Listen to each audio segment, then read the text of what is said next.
au sud-ouest de Madagascar. Tuléar fait face à de nombreux défis environnementaux majeurs liés à sa position littorale, à la croissance urbaine et aux défis du changement climatique. Parmi ces enjeux, l'érosion côtière déjà, la dégradation des récifs coralliens et des écosystèmes marins, la gestion des déchets solides et eaux usées. Il y a également l'avancée de la désertification dans les zones périphériques. Enfin, il y a la vulnérabilité aussi face aux événements climatiques extrêmes et aux inondations et à la sécheresse.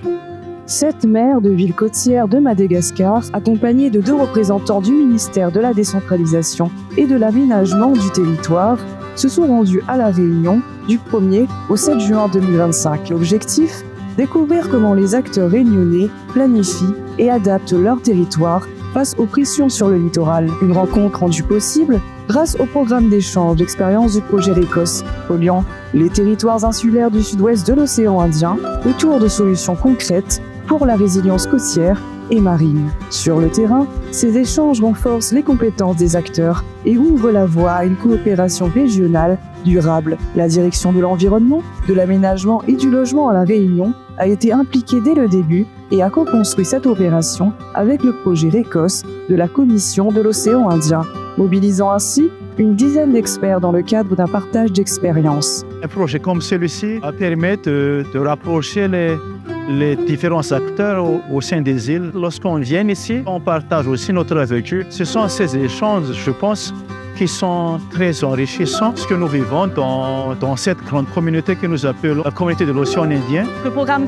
RECOS favorise vraiment le partage d'une culture commune autour de la résilience côtière. Vraiment un échange parce que Madagascar a aussi des pratiques et on l'a vu tout au long de la semaine. Il y a des partenariats, des choses qui se mettent en place, des solutions techniques qui sont expérimentées, innovées ou organisées avec les moyens du bord aussi sur Madagascar. Et donc on est vraiment dans une culture de partage et on a des problématiques qui sont similaires sur certaines communes, des fois des problématiques qui sont tout à fait différentes et c'est aussi ça qui fait la richesse de cet échange.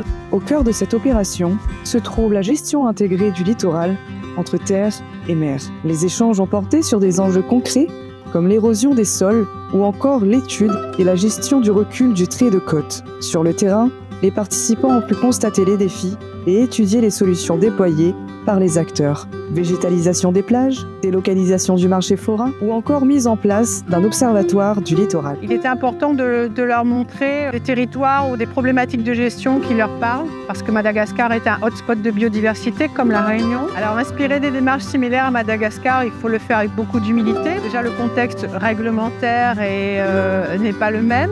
En termes de pratiques de gestion, je pense qu'on pourrait avoir des échanges techniques, mais loin de nous l'idée de vouloir calquer des méthodes, mais plutôt d'être dans l'échange de solutions techniques adaptées au territoire. Les visites et les échanges sur le terrain, pour moi, apportent une vraie valeur ajoutée parce qu'on donne à voir ce qu'on fait. Une rencontre avec un berger, un gardien cabri, comme on dit à La Réunion, et c'est beaucoup plus parlant qu'une présentation de 2 heures en salle. En tant que commune côtière, ils sont les premiers impactés par ce changement climatique, cette dégradation des côtes. Et on va remonter tous ces projets-là au niveau de l'autorité centrale pour qu'on puisse avoir une solution pérenne pour la protection. On a déjà mis en place une structure de centre de tri de décès à l'île Sainte-Marie. Donc, en arrivant là-bas, c'est un maximum qu'on va avancer là-dessus. Ici, tout est discipliné, c'est-à-dire que l'État et la commune, il y a des lois.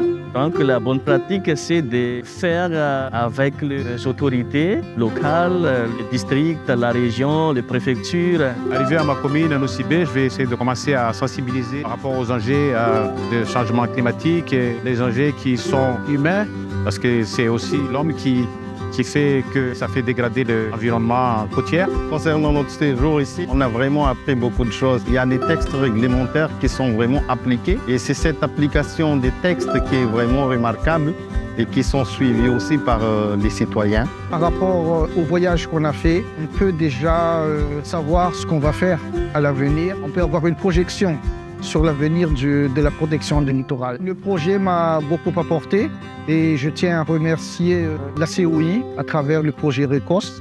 Ça nous a permis de voir de près la gestion du littoral.